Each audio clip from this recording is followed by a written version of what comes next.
até interessante depois da gente assistir essas cenas tão lamentáveis, né, de figuras conhecidas da mídia tratando o traficante como um pobre coitado, uma vítima da sociedade. Nesse caso, que realmente me marcou muito, eu costumo dizer que foi um dos casos mais tristes que eu tive, né? O rapaz de 18 ou 19 anos nunca tinha tido contato com o pai. Quando a mãe dele estava grávida, o pai saiu de casa, então ele não conheceu o pai até os 18 anos. Aos 18 anos, ele descobriu que o pai morava numa comunidade em frente àquela em que ele morava, né? Esse rapaz morava numa comunidade na zona norte do Rio, uma favela, num morro dominado por uma facção. E ele descobriu que o pai morava numa comunidade próxima, num morro também dominado pelo tráfico, só que por outra facção, por uma facção rival.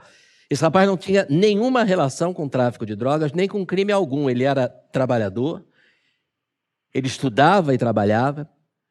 E quando ele, então, finalmente conhece o pai, ele decide, como seria natural, ambos decidem estabelecer uma relação, né, a relação que nunca havia existido. Então ele passa a frequentar nos fins de semana a casa do pai, ia nos domingos, ambos gostavam de futebol, então ele ia nos domingos assistir a um jogo de futebol pela televisão na casa do pai. Acontece que, não sei se todo mundo que é de fora do Rio de Janeiro sabe disso, mas uma facção criminosa, ela não admite a entrada no seu território do morador de uma comunidade dominada por uma facção rival. Se eu sou morador de uma favela dominada pelo Comando Vermelho, eu não posso entrar numa favela dominada pelo Terceiro Comando, por exemplo. Embora eu não tenha nada a ver nem com o Comando Vermelho, nem com o Terceiro Comando, nem com o tráfico, nem com nada. Eles simplesmente não admitem por uma questão de demonstração de poder.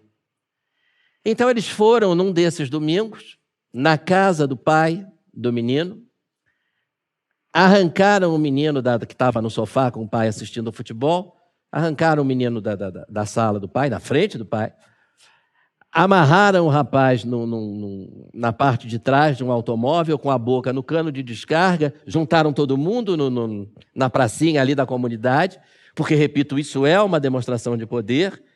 Eles querem mostrar que aqui nós é que mandamos. Né? E deram várias voltas arrastando o rapaz, que teve, obviamente, uma morte horrorosa, né? Dolorosa, terrível, cruel. E esse processo era meu. Né? E no dia da audiência, eu, como promotor, fazendo a acusação, contava com o depoimento do pai da vítima, né?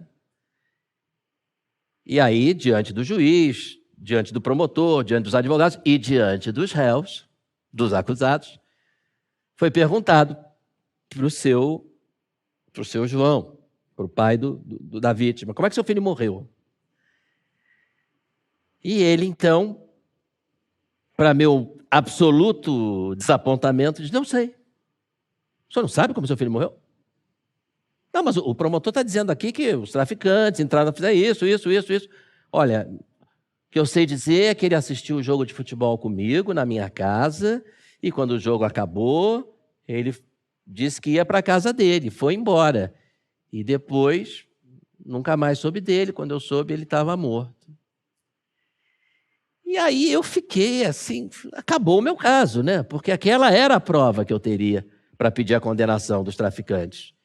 Acabou meu caso, acabou a audiência. Foi todo mundo embora, eu subi para o meu gabinete, que era no terceiro andar, a sala de audiência era no segundo. E dali uns 40 minutos, mais ou menos, o juiz me telefona, o juiz com quem eu trabalhava, que era um ótimo juiz, ótima pessoa, e com uma voz assim muito esquisita, diz assim, Marcelo, você podia descer aqui no meu gabinete? Posso, claro. Desci. O que houve? A cara dele ele estava com uma cara assim muito ruim. Né? Eu falei, o que houve, amor? Não, o seu João, você não imagina, Marcelo, o seu João voltou aqui. Eu falei, que seu João? O pai do rapaz que foi assassinado? É.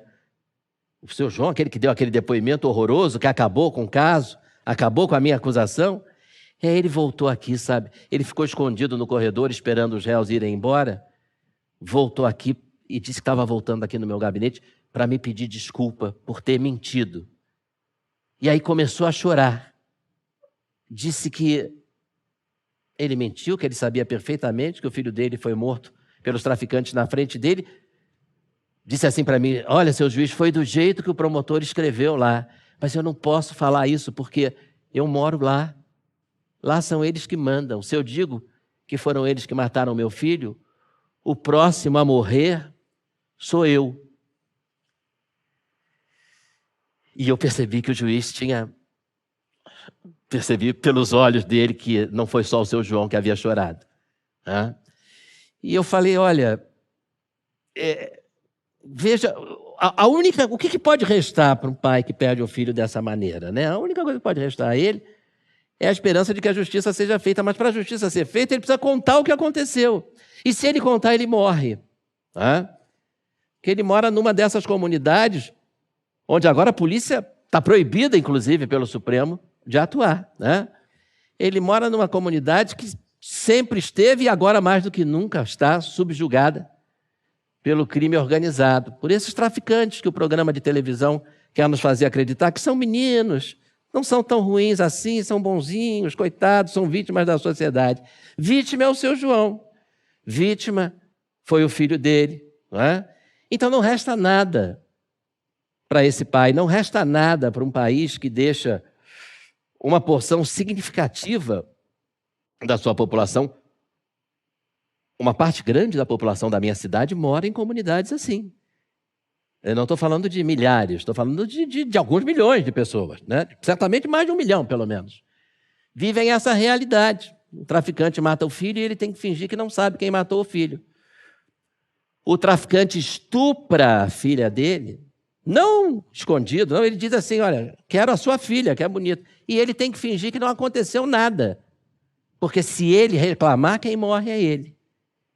Essa é a realidade do Rio de Janeiro e de tantos outros lugares em que o crime organizado, em que o tráfico de entorpecentes atua. São criminosos cruéis. São criminosos, não importa a área em que atuem. E se legalizarem o tráfico? Se legalizarem o tráfico, eles vão partir para outro tipo de atividade criminosa. A vocação deles não é para substâncias entorpecentes. Senão eles talvez fizessem faculdade de química. A vocação deles é para o crime. A vocação deles, eles são bandidos. Se não for o tráfico de drogas, vai ser o roubo de carga. Se não for o roubo de carga, vai ser o roubo de automóvel, vai ser o roubo a bancos. Essas pessoas têm que ser tiradas de circulação, têm que ser segregadas da sociedade. A gente tem que dar alguma esperança para o seu João, de que pelo menos se ele perder um filho dessa maneira tão bárbara, a justiça possa ser feita.